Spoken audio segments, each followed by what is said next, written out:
Welcome to USA Global TV and Radio, where our mission is to provide education, entertainment, hope, and inspiration.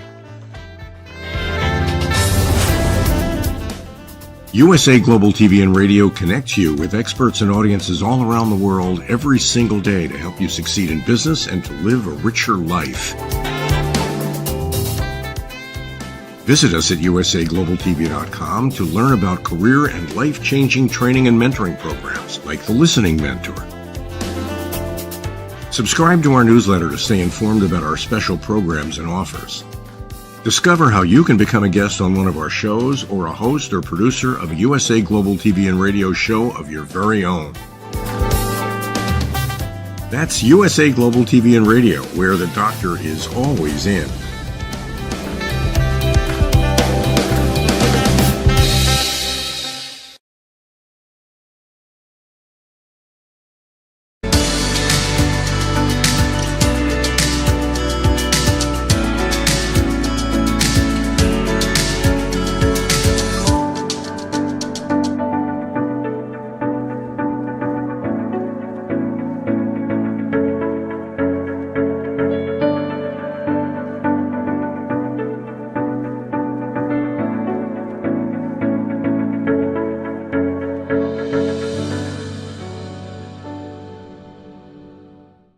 Beautiful soul family, and welcome to Weekly Wisdom and Insights, your home for spiritually guided transformation and empowerment.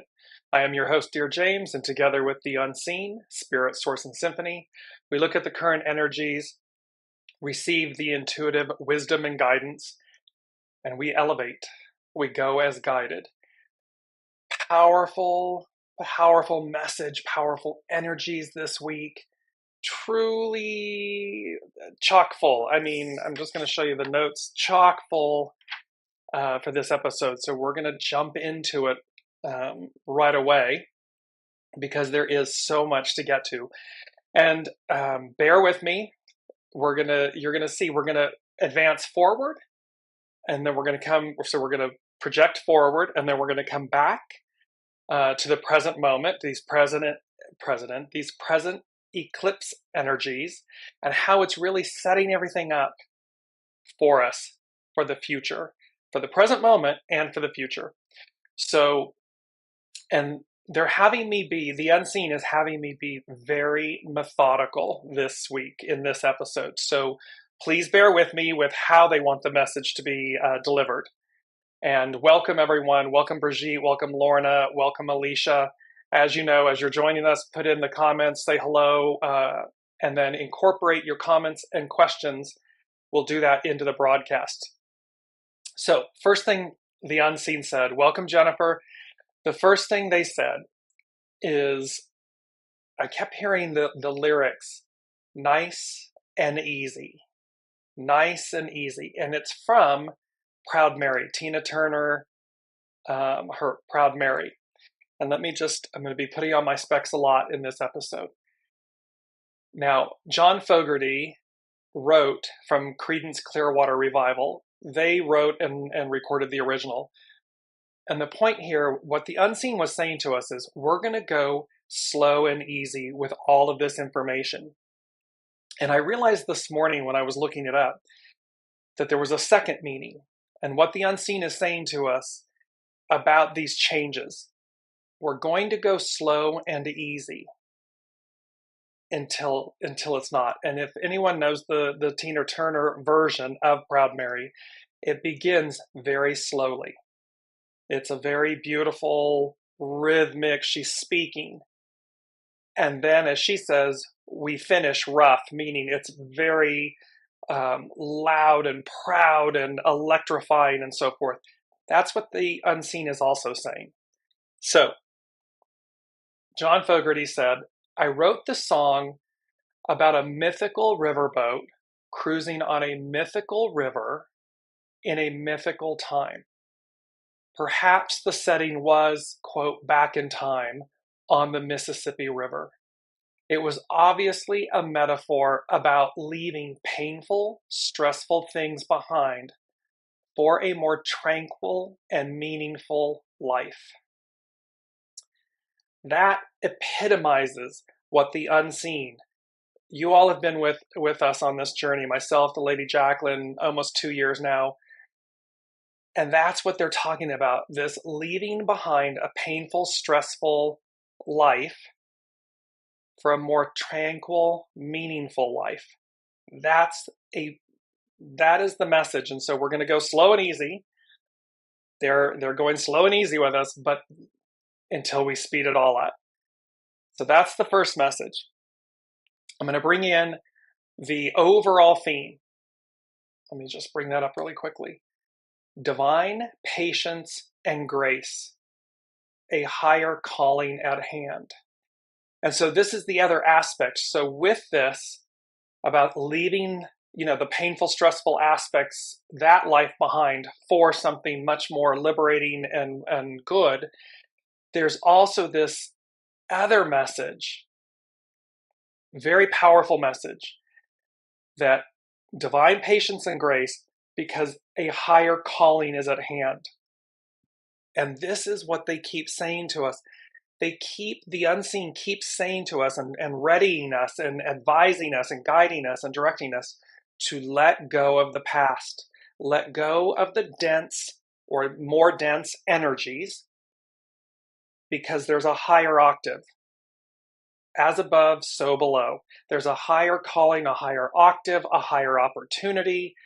And the age of Aquarius is it's the golden era. It's the age of Aquarius. It's this whole aspect of returning to a higher octave.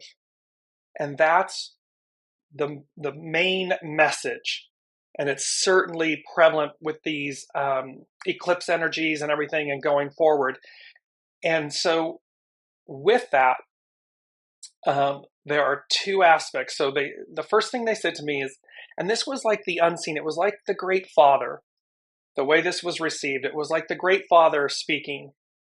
And it was like, and here he is, and he's saying to me, allow me to tell you a story, paint you a picture, sing you a song. So we're going to break today's episode into three very distinct experiences. There's a lot of astrology, but don't get lost. We don't need to understand. You don't need to be an astrologer. You don't need to understand astrology. It's the messaging that goes with it all. So here's the Great Father saying, looking down, saying, allow me to tell you a story. So let's jump into tell you a story. And the first thing is, again, we're going to jump forward in time. And this is from astrology.com. It's by Narayana Montefar. Hope I didn't. And it's about 2024 astrology predictions. And she says, a completely new era is afoot. In more ways than one, 2024 functions as a gigantic portal to a brand new epoch. Epoch meaning period of time. As the three outer planets work in tandem to assist us in creating a new reality. In the second part of the year, Uranus, Neptune, and Pluto. So she's talking about 2024. So in the second part of the year, Uranus, Neptune, and Pluto will work together to elevate mass consciousness, anchoring the age of Aquarius. So there's an elevating of mass consciousness, a higher octave, a higher calling. Technology and spirituality will assist this shift into a completely new paradigm that triumphs individuality and personal growth as more of us unplug from oppressive mental matrix of capitalism. So where it's been all about the individual, the I, me, we're going to come into, remember, the age of Aquarius is about we the people. It is experiencing our individuality through the unity of the whole, through the group. That's what we're talking about. And so as we unplug from things that earthbound, tangible, meaning capitalism, there's a tangibility about it. And we seek or we experience a higher octave. We're going to expand. The more we expand, the deeper the roots. And the less we are clinging to external things that validate or confirm, because we're realizing them from the inside out. Higher octave. She goes on to say, still, we must stay aware that for a brand new epoch to be birthed, the old structures will simultaneously continue their process of collapsing, as they have been since 2021. With its thorough touch, Master Teacher Saturn continues this process as it remains in Pisces, being assisted by Jupiter in the spring and fall. The worlds of media and commerce, in particular, are set to change and evolve as Jupiter enters Gemini in May. So there's this whole thing about, remember we had talked about it's going from fixed to fluid, from earth to air. And all of this, Aquarius, air, Gemini, air. There's a lot of fluidity, there's a lot of movement, and there's going to be a lot of inward movement and expansion. And welcome, Olivia. Ava is saying that sounds wonderful. So she's speaking to something earlier. So she continues, let me wrap up this forward prediction. But before this shift, Jupiter has an epic, meaning big, meeting with Uranus in Taurus. That's where Uranus is right now, in Taurus, which is bound to enliven the financial and real estate markets in the early spring. According to mundane astrologer Jessica Adams, this combination could see some countries introduce universal basic income, a real estate buyer's market, and huge personal profits for some. So we're talking, see, this universal basic income, that the whole, we're only as powerful as the weak among us. So there's this whole thing of how you rise the entirety of the whole. And then a buyer's market would indicate potentially that there's a collapse of it, and then it renews. At a personal level, the cardinal signs wrap up a 15-year cycle, and cardinal is visionary. It's the ideal. It's the visionary leader in astrology, in the zodiac. So the cardinal signs wrap up a 15-year cycle of transformation as Pluto ends its transit in Capricorn. Remember, he's tidying up. We're bringing to light everything. As of 1/24/24, Pluto officially moves into Aquarius for the next 20 plus years, and that the equivalent of that hasn't happened in 246 years. Industrial Revolution, American and French revolutions, all of this advancement. The mutable signs are set to experience a few wake-up calls as the planet of illusion begins its retrograde at the critical degree of Pisces. Collectively, we all continue the work we began in the summer of 2023 as the lunar nodes of destiny in Aries and Libra continue to end toxic and codependent relationships. So there's a continuation to cleanse, purify, release the old, because we're emptying the vessel, we're making space for the new. Luckily, we get the hardest part of the year out of the way by doing deep and personal growth between January and April. During these months, the nodes activate Chiron, the wounded healer, so Chiron in Aries, following up on a journey that we first walked at the beginning of 2023. Through spiritual, energetic, or psychological work, we heal the area of your chart ruled by Aries, and you can make 2024 a huge success. So there's this whole aspect. So this is advancing, where there's a whole new era, a whole new epoch, meaning time period, that is upon us. So in the Allow Me to Tell You a Story, the unseen, the Great Father is saying, look forward so that you understand what's happening now. And that's, in essence, to be prepared, to be readied, so that we're always looking at what's happening as we advance. We look in the present to see what's happening in the future. So I know that sounds like an oxymoron, but it's not. So let us now move to this is by Yoga Journal. And because coming up on Friday is what's called a Mercury Kazimi. And it's where, and a Kazimi literally means in the heart of the sun. and the sun representing the Father, our life force. And so this is from, it's Jordan Mary from Yoga Journal. And she says, after a week of vast movements, she's talking about the eclipse energies that we're experiencing. We're right in the middle of them.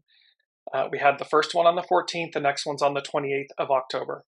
After a week of vast movements and our initiation into eclipse season, the days come to seem to offer opportunities to integrate and unravel all that was brought into our awareness under the solar eclipse. That was on the 14th of solar. The lunar eclipse is on the 28th. It's a time to process deep within our awareness. When the sun comes together with a planet in the sky, it is known as a Kazimi, a term which comes from the Arabic word meaning in the heart of the sun. A Kazimi is a moment that brings evolution and renewal to the themes of whichever planet is aligning with the sun. On Friday, October 20, 2023, Mercury steps into the spotlight as it comes into the heart of the sun.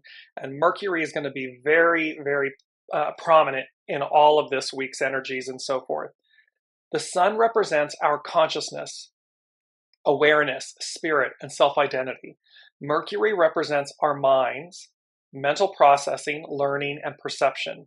And the recent solar eclipse in which the sun and moon came together in Libra offers the potential for insights and clarity around the self. This is all about purifying the vessel, emptying the vessel, releasing what no longer serves you, making room and space, readying yourself to be ready. This meeting, and they're just stopping me for a second to say, and nothing is monumental, insurmountable, overwhelmed. Don't let any of those energies, because the energies themselves are very, I don't know about all of you, but I've had 2 days so far where I'm just like, whew, everything's fine, air quotes fine, and yet it's as if you feel like a cat stuck on the ceiling. And then it's back to, like, okay, everything's moving, ching, you're stuck on the ceiling again. And a lot of energies where people are just exhausted, like you can't function, you're just so tired. So you can see this kind of melange and mix of these energies. But don't become overwhelmed by thinking or believing or telling yourself that you have to hurry up to get somewhere, or you've got, like you can't figure out what this all means. Just be, and as we always say, listen to your soul, because that's what this message is about. The message is about higher octave, and you're going to see that in the paint you a picture in a moment, how the Sabian symbols and another statement paint this picture of when we listen, connected soul source connection, when we listen, there's nothing that's outside of us. There's nothing we need to, air quote, worry about. We have everything we need. We've got it. So she goes on to say with Yoga Journal, this meeting in the heavens is an invitation to update our mind, update our self-identity, and update our perception of ourselves as well as the world around us. See, update, upgrade. This theme is throughout everything they led me to. Higher calling, higher octave, higher connection, new age, new higher is the messaging. Mercury will square Pluto. A square in astrology is created by two planets sitting at 90 degrees or 3 signs away from one another in different elements. And a square is a frictional aspect. As Mercury sits in the air sign of Libra, it forms a square with Pluto in the earth sign of Capricorn. So Mercury in Libra, air, relationships, balance, legal system, harmony, and Mercury, the way we think, and then Pluto, bringing up the underbelly, bringing up what needs to be seen in Capricorn, earth, this thing of like it needs to be tangible change. So this cleaning up, this dismantling, and remember, we can let go of things easily. It's a choice. Or we can struggle. That's a choice. So Squares create friction and tension. They want us to feel the heat and hear the noise so that we look, so that we listen, so that we bring our attention to what they make apparent to us. It's not to bury our head in the sand.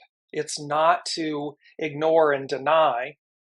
It's to face it, to look and move through, and to be empowered. It's okay to be afraid, but just know it's for your good, our good, and it will move us forward.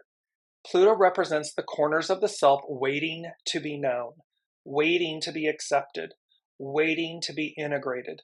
Remember, it's never about killing the shadow. It's not about eradicating the ego, mind, personality. It's not about eradicating the divine masculine, the patriarchal, the Piscean patriarchal. It is about purifying, harmonizing, balancing, accepting, integrating. It is the farthest depths of the seas and the least known spaces of the subconscious. As Mercury, and remember, if you watch any of like history or nature channels and so forth, remember the depths we still don't have the ability and the technology to dive to the depths, the greatest depths of the ocean and bodies of water. It crushes the containers. And yet there's an entire system of life that's unknown to us. Well, this is the same concept. What is hiding, Plutonian? What's hiding within us that's waiting, just waiting to be experienced, to be integrated, to be realized? It's a vast mystery, and yet we've yet to tap it all. As Mercury squares this transformative planet on Friday, October 20th, just hours after it forms a Kazimi with the sun, so you see they're working in tandem with one another, it asks for our awareness to come into these previously unknown corners of ourselves. And again, this as above, so below. Just keep, it's not our mantra this week, but keep as above, so below. That's why there's so much astrology in this week's show, because it's important for us to recognize and realize the importance of these planets that we take for granted, that represent the heavens above. And they're guiding us, they're symbols for us. And so as above, so below. Within this square, there's a cosmic intention to reveal more of ourselves to ourselves, to see more of who we are and the parts of us glimmering through the cracks of our own transformation. Remember, this is always an inside job.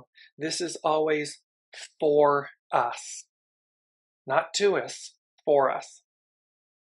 Although squares are known for their tension, it is in surrendering to the purpose of the transit that the experience becomes smoother. It is in witnessing that the transit not only sits outside of us, but also represents parts of ourselves wanting to be known, that the occurrence becomes more healing. It's about the integration. It's about how the characters in our play, people, places, things, objects, they're all parts of our play. And they're mirroring back to us so that we, from the inside out, heal, transform, transcend, change. Sun square Pluto, a day after, there's a lot of activity this week. A day after the Kazimi and hours after Mercury in Libra squares Pluto in Capricorn, the Sun in Libra comes into its own square with the planet of the underworld. Two powers, two brothers. The Sun, the heavens, remember, because it's divided into three. The heavens, the waters, the underworld. So these two come into their own square. As the sun shifts into the space where Mercury stood hours before, it continues the story of illumination and revelation, holding space and time for deep transformation of our identity. Who are you now? Not who you've told yourself you are, not who you've been, but in each moment, keep asking yourself, and especially as we move forward, because remember, these these eclipse energies are going to ripple out for some time, 6, 12, 18 months forward. So the question to ask in any given moment, who am I now? And listen. Don't tell yourself who you are. Make space and listen to receive wisdom of who you are. Pluto reminds us that, like nature, we are a journey of movement and always shifting between seasons of birth, becoming, sustaining, releasing, and dying. It's always a cycle. Pluto shows us that transformation is not something living outside of us, but rather that it is us. We are transformation embodied. We are the change we seek. We are the miracle we desire, or we are.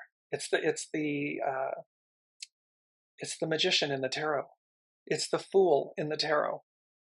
We have everything, pure and simple. While the sun represents our sense of self and individual identity, as it comes into a dance with Pluto, we are invited to move through the cycle of transformation and allow ourselves to be reborn anew.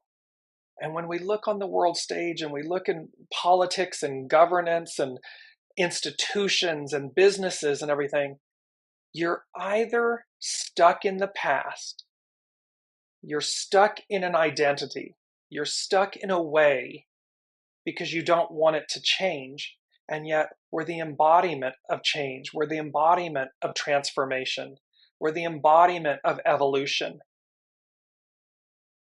So the beautiful statement of like, namaste, I bow to the divine in you. That's what namaste means. I bow to the divine in you.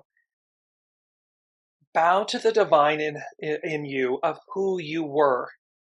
Person, place, institution, government. Honor that. And then with great reverence and care and respect, release it to make room for the new, to make room for who you are now. She finishes with your invitation.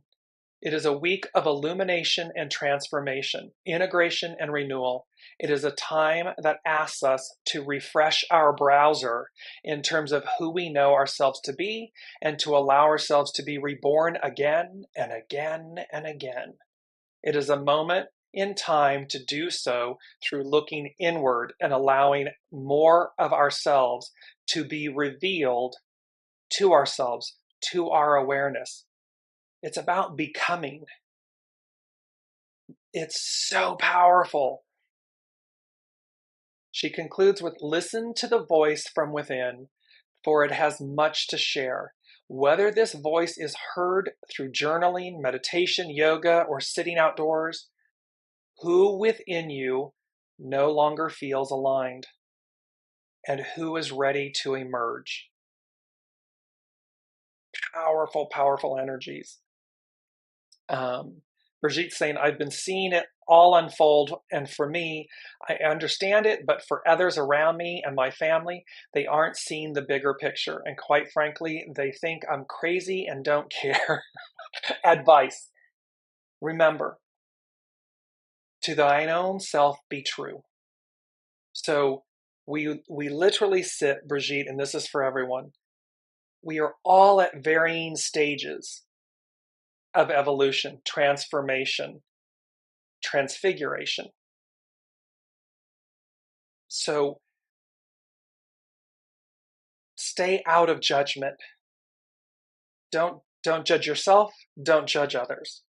Simply walk the purity of your path, of your truth, allowing others their opportunity, their experience, and I recognize, I understand. There's a dear friend and colleague you all know, Debbie Wilson from Endless Essences. We have this discussion a lot about how we are obviously we are not islands unto ourselves, and we are in families and relationships and children and work environments and so forth, and thus we are interacting with 8 billion other souls and humans on the planet.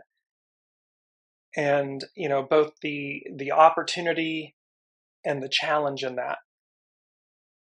Simply, the unseen is saying to me, simply walk in faith and grace. Remember, divine patience and grace with self, with others, because a higher calling is at hand. So just allow them, because you don't have to prove anything. The truth speaks for itself. And so allow each person their journey, their experience. And oftentimes, a picture speaks 1,000 words. Well, oftentimes, simply by divine patience and grace, our example, it will speak to others. Because don't forget, they're in a process of releasing, of surrendering, of coming to terms with the unknown, with their fear. We all are doing it. It's just to what degree are we on the journey, on the path, and on the comfort of that. Some will say, yes, we all experience the fear and the release and yet you just kind of, it's like toning a muscle. It's exercising your soul. You come to a place where you just trust it and you move through it. Well, others are still, they don't even know what you're talking about. So again, the greatest aspect here, Brigitte, is to allow the other their soul's journey. It's not easy, and yet when we stay focused on ourselves, meaning not narcissistic, it's when we stay focused internally, purely, authentically, with humility and grace and surrender. It just speaks for itself. We move and we lead by example.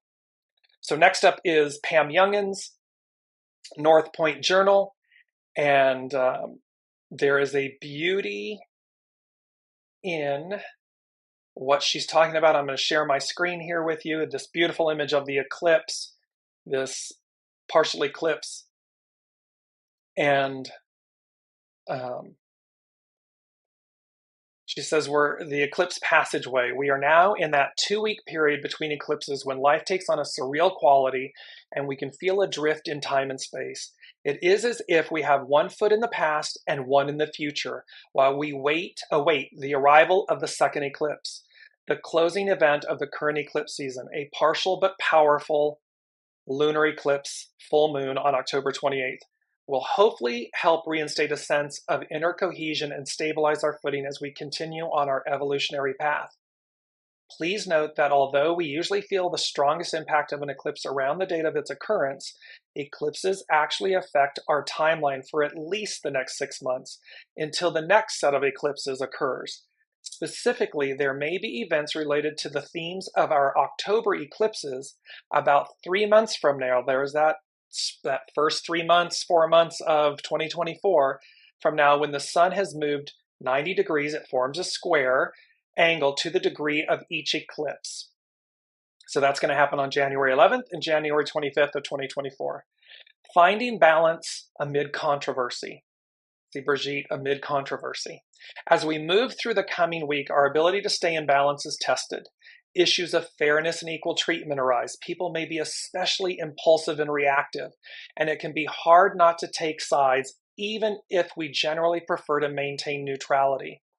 This influence will be strongest from Wednesday through Saturday.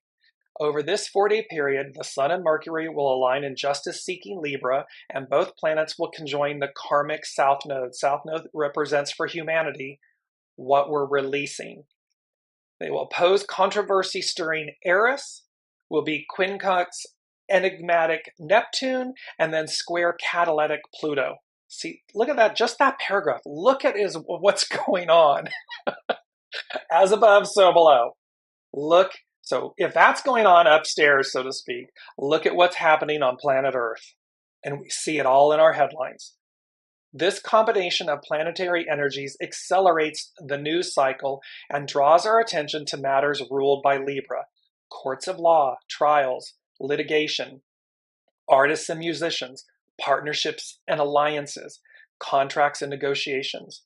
A wide variety of opinions is offered for us to choose from, compelling us to discern our own truth versus what we may be told is the reality. And so that again is speaking to what Brigitte raised. See, there can be this wide variety of opinions and where we are and all of this stuff, and what's required of us to simply quiet ourselves, to discern our own truth versus what we may be told, and then go about our business. We don't have to get into confrontation or try to convince someone else, or just be.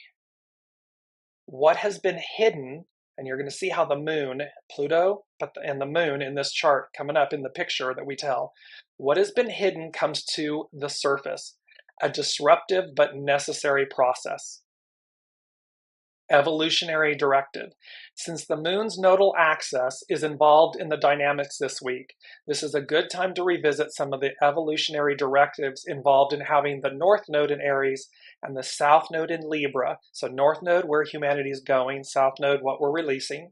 However, while we want to be aiming for the highest expression of that Aries north node, it is important to be very self-aware this week. With reactionary Eris now at the same degrees as the North Node, some may respond with over-the-top behaviors. So again, this is eclipse season, which makes full moons look like they're, like, you're not, it's eclipse season. So the energies, the transformations, the opportunities, the reactions, reactive versus proactive, all of this is heightened, and it's compelling us. It's an evolutionary directive. So in brief, she goes on to talk about these traits. And so she's saying there's traits here about go from codependency, hyper-awareness of others, to independence, self-awareness. From seeing life through others' eyes to trusting your own internal GPS, your own internal instincts. Focusing on external harmony to making internal balance the top priority. From needing exact reciprocity to basing our well-being on our own inner alignment. We don't need someone else to validate us to be okay, to know that we are walking the purity and the truth of our path. From the need for external approval and respect to taking risks based on our own knowing. From being indecisive and needing to justify our choices to acting on intuition and not needing to explain or defend. You're right on point, Brigitte. So here we have this same, you can see there's this beautiful astrological picture being painted for all of us. So there's the Great Father saying to us, allow me to tell you a story. So he and the unseen, they've just told us this future, present story that's all leading to the dismantling and the releasing, the purging and the purifying of the old. Maintain, walk your path, because there's this higher calling, this higher octave at hand. Next up is paint you a picture. So I'm going to share my screen again. Let me bring it up, and we're going to look at the astrological wheel for this Mercury Kazimi. It's for the for Friday. It's based on Friday's chart. And again, here it is. It's the astrological natal chart for Friday. And what you'll see is up here in the top left, you'll see the sun, the symbol for the sun, and right to the left of the sun is Mercury. They sit at 27 degrees Libra. Now, I want to bring up for you the Sun-Mercury Sabian symbol. And here it is. A man becoming aware of spiritual forces surrounding and assisting him, her, they. The keynote is the realization at any level of existence that one is never alone, and that the, quote, community, visible or invisible, is sustaining one's efforts.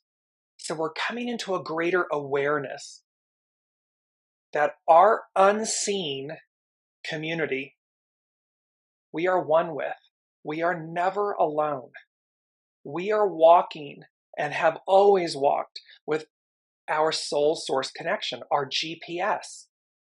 And thereby, It's talking about every individualized organism is a part of a larger organized whole. Whether or not it is aware of this or of the sustaining power of the whole, a person, however, can deliberately choose to follow the dark path of ego isolation, which sooner or later always leads to destruction and self-loss in, quote, matter, earth, tangible. At the animal level, primal level, animal level, the whole biosphere is the community. For the ordinary human being, it is the tribe or family, the village, the community, the nation, the business, the sports team, however you want to look at it. As the individual expands their consciousness, they may become aware of a spiritual community, even beyond the new sphere, the one mind of humanity, the realm of the pure light of the supermind, which is what the concept of the White Lodge suggests. So again, higher octave, higher calling, higher ability to connect to the unseen. In this fivefold sequence, to the person who has ever so little transcended the world of conflicts, and for a moment at least experienced the oneness of all existence, this stage should bring the realization of belonging to a greater whole. This produces a state of inner assurance. So it's all about aligning with your soul source connection. It's all about realizing we are far more than body and organs and, matter, dense matter. We are spiritual, and this is a journey of supreme enlightenment. That is what this is speaking to. So let me bring this out, clear it really quickly. So then we look at the chart, and we want to come to the opposite end, like to the southern end, just to the right, and you will see sitting at 27 degrees. Pardon me. It's to the left. So not to the bottom right, to the left, right over by the moon, you'll see Pluto sitting at 27 degrees. So let's look at the Sabian symbol for Pluto. And there it is. And remember this, we had talked about this in last week's show, all of this, the birds. And they continue here, a large aviary. An aviary is an atrium and so forth. So the enjoyment of spiritual values by the soul, able to familiarize itself with their implications. Birds symbolize spiritual forces, and the aviary presents us with a picture of these forces of desire or desires contained within a mind. Sorry, I gotta move this down and over. Contained within a mind open to the light of psychic or soul realities. It's contained within a mind open to the light of psychic or soul realities. You got to be open. You've got to be open to it. And bringing joy and harmony to the consciousness. The strenuous ascent represented by the preceding scene changes into a picture of familiarity with inspiring experiences. Yet this familiarity may also suggest a lack of spontaneity and of the thrill of discovery. To use modern terms, the peak experiences have become those of a high plateau, at which level one may lose one's sense of direction at a time. So it's talking about the fact that we can rise to a point where we become disoriented. Because again, we know what we know. We know the beast, right? We know the Piscean patriarchal era. It's the one we've been in our entire lives. And yet we're moving into a whole new peak experience, into a whole new era. In this sequence of phases which lead to group mastery of cosmic energies. So this is leading us to group mastery of cosmic energies. The youthful effort to reach the summits of cultural and spiritual attainment has settled down into a complex state of inspiration. We've been focused on the ideal. We've been focused on attaining the ideal. We've been focused on climbing and getting there. Now comes the reality of it. A state which at times may bring confusion because of the multiplicity of the voices to which one has become open. So in other words, there may be a confusion because this is the clairaudience that we spoke about in last week's show, that we're opening to the capacity of being able to respond to these many inner voices. And don't confuse that many, like schizophrenia with the mind. That's not what this is talking about. This is talking about the soul, the voices emanating from the soul, knowing, and how we become finally attuned and elevated in our ability to connect and hear what is unseen. So last but not least, and this is a little hard, but when you look at the center image, you'll see a blue triangle. And you'll see the inner circle with a little X in it and all the numbers of the houses going around the wheel. So when you see that, and I'm going to post this so you can study it, it's a little hard. It's as if when you look straight ahead, flat, like a 1D image or a 2D image, it's like, nope, X mark, nope, that's not the way you enter. When you look at this and you see the triangle, you see that it's as if it becomes 3D, and it's pointing over to the left. It's pointing directly at the moon. And remember, Pam Young and they're talking about how the nodal axis, the points of the moon, are being triggered in all of this energy. And here's the moon representing what's hidden. She reveals. She reflects light, and she reveals what's hidden. And so we're directed to the moon at 7 degrees. And the moon is in Capricorn like Pluto. And so here you say, in a sunlit room, in a sunlit home, domesticated birds sing joyously. Birds, spirit, the unseen, the higher realms. There's all of this information pointing us from the inside out to look up, open up to the golden age and era of Aquarius, of the heavens. The wholesome happiness which subservience to the ideals and patterns of a well-established culture brings to those who accept them unreservedly. See, again, there's a call to be open. There's a call to receive, because it's a subservience, meaning you surrender to your soul. You surrender to the divine. You surrender to your divinity, to your higher octave. You ask your ego, mind, personality to sit in the sidecar, to be in alignment or in service to the higher octave, the soul. Because it's well-established culture, these patterns in the well-established culture brings to those who accept them unreservedly. And it doesn't mean be foolish or blind or anything. It means to connect, to really connect with your soul, and then watch the magic and the miracles. Because now you're exercising your soul, you're one with it. In various ways, this section of the cyclic process brings to us images glorifying the power and benefits which a steady and well-integrated society brings to its members. Saturn rules Capricorn. Saturn was the ruler of the golden age before he became a symbol of binding limitations. See, it's like, we had it all, we get put on lockdown, we're returning, and with the understanding that we will be wiser. It doesn't look like it right now. I understand that. However, we will be.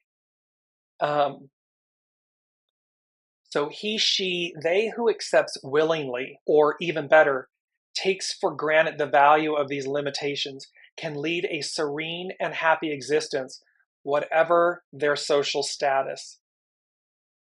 So in other words, it doesn't matter where you are in life, on the food chain and everything. One who accepts willingly, or even better, takes for granted the value of these limitations, meaning they're imposed for a reason, so that we'll turn inward and connect. And then all of a sudden, a happy existence, whatever the status. And that's true when you experience it. What this Sabian symbol is speaking to makes perfect sense. So at this sequence, it suggests to us how we can enjoy our life condition by allowing the spiritual values it embodies to fill our consciousness. Spiritual values embodying to fill our consciousness, not ego, mind, personality, but the soul, the spirit. In every condition provided by a healthy culture, which hardly refers to our present chaotic world, human beings can find enjoyment in the roles they are born to play. And look at how many times people will say, oh, I can't do what I was born to do, or I can't make a living at what I was born to do. Because the ego, mind, personality is telling them, no, that's not safe, that's not okay. And yet the soul, the divine, has an entire plan for us to experience exactly that. But we abandon it because that requires a higher consciousness, a higher value, a higher trust. We have to trust our soul source connection, trust the divine. So in this, that is, and again, this whole piece, and let me bring in this one, this is where dead reckoning comes in. And it's really quite the phrase dead reckoning. And it's interesting, it's the last, it's the title of the last Mission Impossible installations, movies. But it's also what it means. So dead reckoning. In navigation, dead reckoning is the process of calculating the current position of a moving object by using a previously determined position or fix and incorporating estimates of speed, heading, or direction or course and elapsed time. The corresponding term in biology to describe the process by which animals update their estimates of position or heading is path integration. Dead reckoning is saying it's a means by which we calculate our movements, our direction, where we're going. But it's based on our current position of a moving object. Life is all moving, all changing. We are all moving, all changing. By using a previously determined position. So we're doing something based on who we think we are, or what we think our experience is, or it's something to do with the past. And yet we're trying to navigate moving forward, which is unknown, which is new, ever moving and changing, by this dead reckoning, this process of calculating the current position of a moving object by using a previously determined position. Who are you now? Who you were is over. It's back there. Doesn't mean it's not purposeful. It just means that it's something that's past us. Dead reckoning is subject to cumulative errors. One after the other. It's subject to cumulative errors.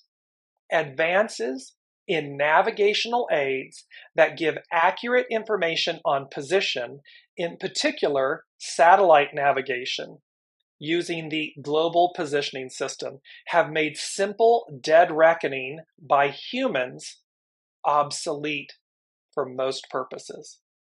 Now think about that in terms of, now apply this. These navigational aids, so dead reckoning, the way that this operates or did operate, is subject to cumulative errors. If we're making decisions in the present for where we're going in the future, based on who we are in the past, we're subject to cumulative errors. Advances in navigational aids that give accurate information on position, in particular satellite navigation using global positioning, GPS, global positioning system. I change global to God. God positioning system, soul source connection, satellite navigation, soul source connection, God positioning system. These navigational aids have made simple dead reckoning by humans obsolete for most purposes. It's a story to say we have it. It's here. We're just not using it. And it renders the cumulative errors and the human errors obsolete when we do use it. So use it. And it speaks to errors. It says, while dead reckoning can give the best available information on the present position with little math or analysis, it is subject to significant errors of approximation. See, the ego, mind, personality, it's trying to figure out all of the approximations. The soul just says, go that way. It's over there. And the only thing that we're required to do, it's a big thing. Trust, listen, trust, connect, go as guided. Because otherwise we're in our ego, mind, personality, we're in our head. And that can cause cumulative errors. And that is of the old. I mean, it's of the old in the sense that it's like they're saying to me, we've terminated the connection. All we have to do is turn it on, power it up, utilize it. That's what this dead reckoning message is all about. I'm going to post that as well in the show thread afterwards, because it's a great read. As we move on, because we're getting really close on time. So that was paint you a picture and then sing you a song. And it's the Partridge Family theme. And the theme of the song, the title of the song is Come On, Get Happy. Hello, world. Here's a song that we're singing. Come on, get happy. A whole lot of loving is what we'll be bringing. We'll make you happy. We had a dream we'd go traveling together. We'd spread a little loving, then we'd keep moving on. Something always happens whenever we're together. We get a happy feeling when we're singing along. Traveling along, there's a song that we're singing. Come on, get happy. So the unseen spirit source symphony, they are saying, hello world, here's a song that we're singing. Come on, get happy. Connect, listen. And then it's the Partridge Family. And they drew me to the word partridge, a bird. Biblically, they are known because they only exist about 4 or 5 places around the globe. In this instance, biblically, they are known as cone, Q-O-N-E, and it is a Palestine partridge. And there is a reference to it. It is Jeremiah 17. Today, 10/18/2023 becomes a 17. So I'm going to read to you Jeremiah 17. I, the Lord, search the heart. I test the mind, even to give every person, man, according to his ways, according to the fruit of his doings. As a partridge that broods but does not hatch, so is he who gets riches, but not by right. It will leave him in the midst of his days, and at his end he will be a fool. There's a beauty in this message that says, when you go about doing things illicitly, it is like the partridge who steals the eggs of other nests. And evidently, those stolen eggs never hatch. And thereby, the riches that someone receives, but not by right, not authentically, not purely. So again, person, place, government, institution, business, illicit behavior, illicit riches will leave you in the midst of your days. And at the end, you will be a fool.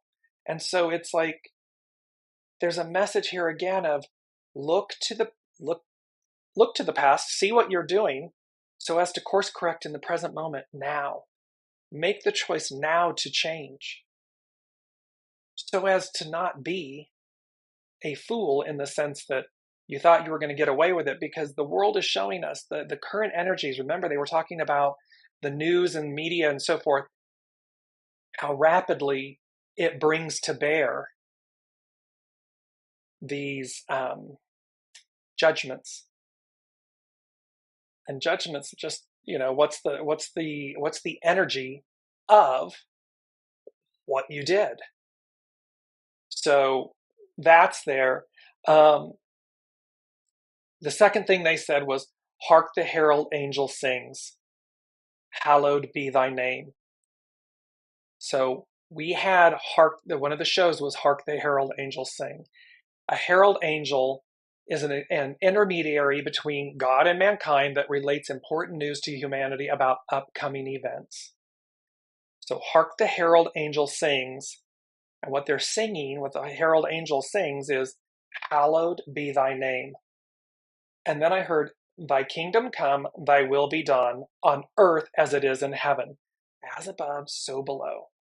So this whole aspect, and I'm not speaking from any religious, this is spiritual for me, the way it comes to me. So this for me is saying, this herald angel is going to sing about, hallowed be thy name. Hallowed is to be pure, divine, to be blameless. It doesn't mean perfect. It just means, remember, the whole thing is about knowing that we have everything we need.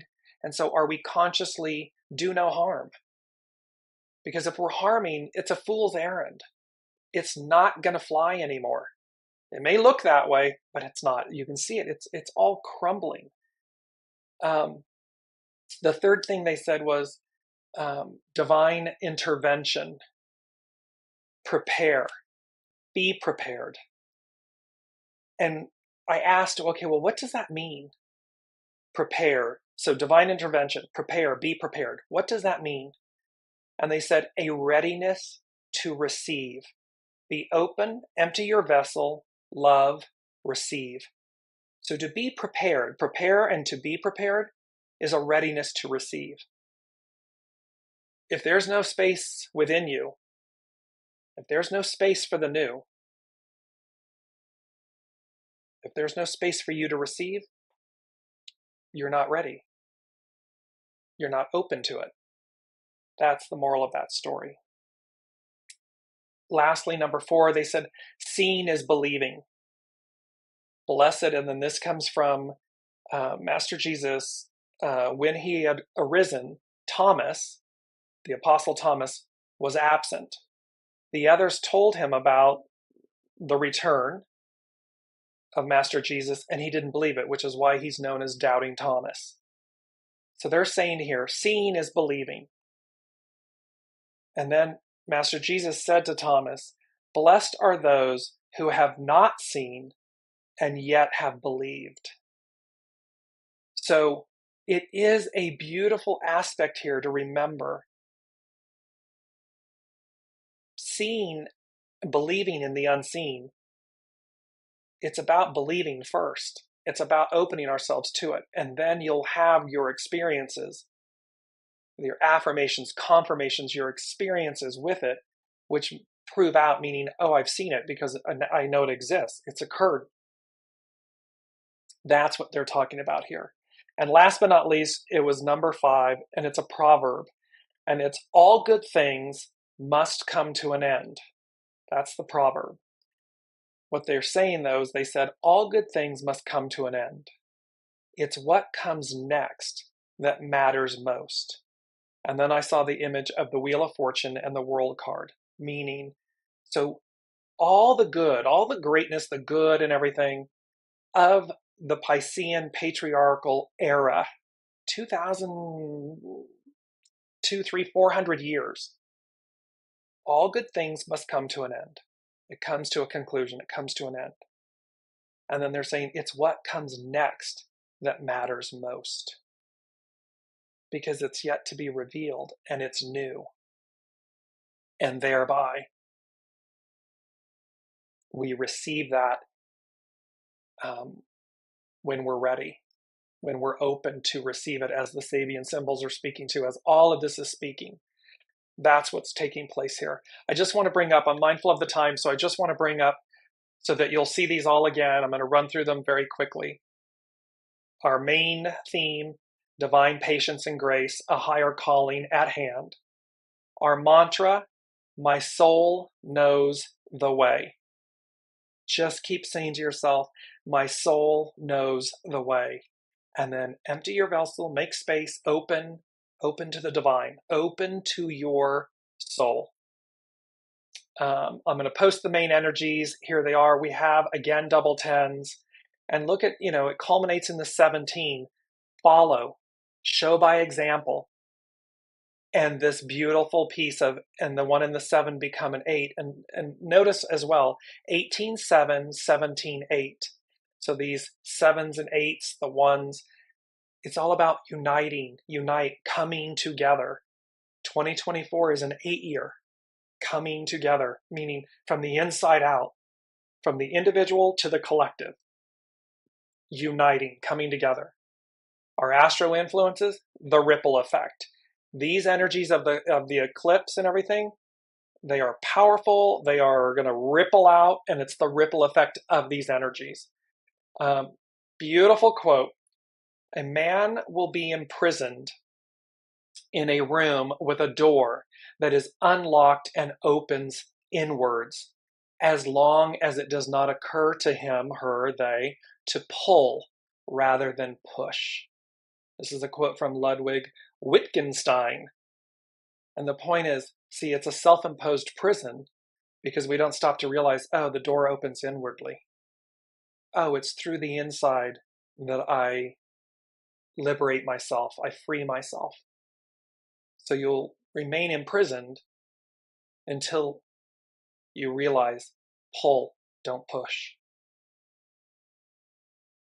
We have the second quote, which is, realness is self-completing, and the way is self-directing. And look at the beautiful human looking upwards to the Milky Way, our most prominent in the heavens aspect, guiding our way, representing the milk from the mother, the divine feminine. The song, Proud Mary. This whole thing, we're going to do it nice and easy until it's like, and then we're going to ramp it up. This beautiful image of dead reckoning. It's about divine patience and grace, a higher calling at hand. In the center, as above, so below. Dead reckoning, coming to be real. This is about coming soon, or this is about coming to be real. All of these things being real, authentic, pure, reality. They're coming to be real. That is a very long and involved show, and yet one of the most powerful. And I am so grateful for all of you bearing with me and being here with your comments. I'm sorry I didn't get to all of them. I will address them respectively in the show comments.